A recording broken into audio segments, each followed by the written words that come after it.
In 2010, I attended a national service conference in the Dominican Republic with about 40 other volunteers. We were working at a Western-led orphanage on the border of Haiti and the Dominican Republic. During the week, we worked on some infrastructure development projects, but mainly we helped to run a youth camp for some of the local children that were either part of the orphanage or part of the families in the local town. About halfway through the week, I was running the sports part of the camp, actually running a volleyball game for the kids. This was not a world-class facility. It was a very torn, kind of old net that was hung between the barred window of a church and an abandoned building. And the kids that played, they were playing in this like kind of beat-up parking lot, but they loved it. They were having a great time, a chance to kind of be safe and physically active, interact with volunteers, learn a lot. There was some education going on at the camp. And I took a break. Tropical heat kind of got to me, and I was having some water, looking out down the hill about 300 feet away at the road. And then I saw a child. He was no more than 4 or 5, walking down the road all by himself. Obviously very hungry. He had the kind of malnourished, distended belly, carrying a stick, rattling against this old concrete wall that was next to the road, completely by himself. And then looked up when he heard all the commotion of the volleyball game going on in our camp, and just the longing in his eyes for both the attention and also just the resources, the food and the water. My initial reaction was to take him food and water, even though he wasn't part of the camp, but that was against the rules that the leaders of the orphanage had set up, because they were trying to encourage participation and the nominal fee that families had to pay to participate with orphanage activities.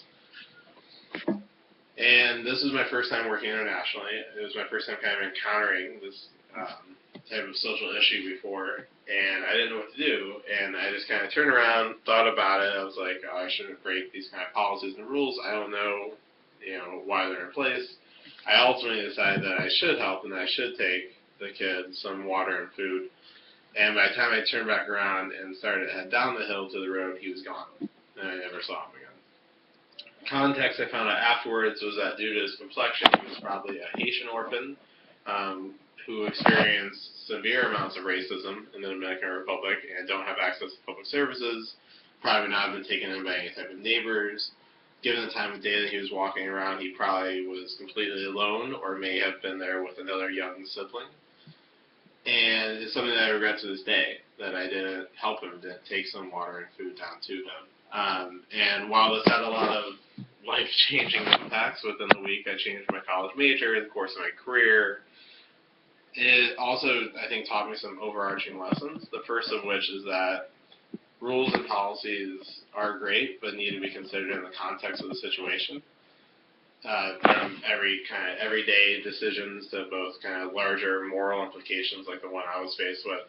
It's important to always consider the context of the rule, I think, and then also ultimately your own morals and if you're okay following a policy that's in place.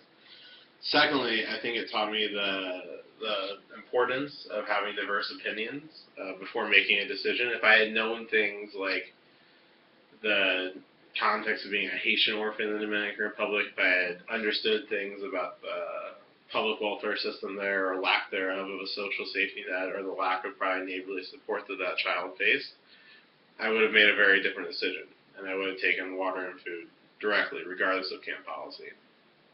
So knowing those things now, I would definitely have made a different decision.